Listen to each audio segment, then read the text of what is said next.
5 August আন্দোলনকারীরা ওবায়দুল কাদেরকে একটি শার্ট, লাল পতাকা সংবলিত ব্যাজ এবং মুখে কালো মাস্ক পরিয়ে সংসদ ভবন এলাকা থেকে গণভবন অভিমুখী বড় রাস্তায় হাঁটিয়ে নিয়ে যায়। হঠাৎ কোথা থেকে একটি খালি ট্যাক্সি বা ইজি বাইক এসে হাজির হয়। সেই মুহূর্তে রাস্তায় কোনো গাড়ি ছিল না। এটিকে ওবায়দুল কাদের হয়তো তার ভাগ্যের বিষয় ছিল বলে উল্লেখ করেছেন। আন্দোলনকারীদের মধ্যে দুজন তাকেও তার স্ত্রীকে সেই গাড়িতে তোলে এবং পথে যেতে যেতে চারপাশের চেকপোস্ট ও লোকজনকে উদ্দেশ্য করে বলে, চাচা চাচি অসুস্থ, হাসপাতালে নিচ্ছে, বিরক্ত করবেন না। এভাবেই তারা তাকে অনেক দূরের একটি জায়গায় নিয়ে যায়।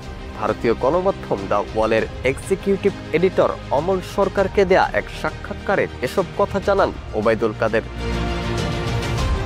ওবায়দুল কাদের বলেন, ভাবতেও পারেনি যে যারা কয়েক মিনিট আগে বাথরুমে জোর করে ঢুকেছিল তারাই আমার জীবন এভাবে রক্ষা করবে। সেদিন বেঁচে যাওয়া ছিল একেবারে অপ্রত্যাশিত। এটা ছিল পরম সৌভাগ্যের ব্যাপার। এটাই সবচেয়ে গুরুত্বপূর্ণ।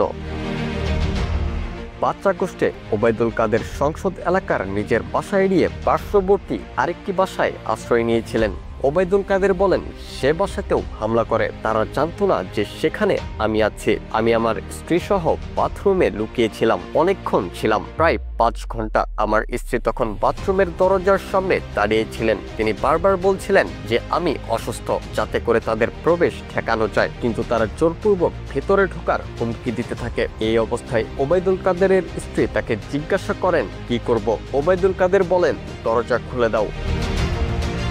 এরপর 7-8 জন যুবক ভেতরে ঢুকে। ওবায়দুল কাদের বলেন, তারা অত্যন্ত আক্রমণাত্মক ভঙ্গিতে আচরণ করতে থাকে। হঠাৎ তারা আমার দিকে তাকিয়ে বলে, নেতৃত্ব চলে গেলেন, আপনি চাননি কেন?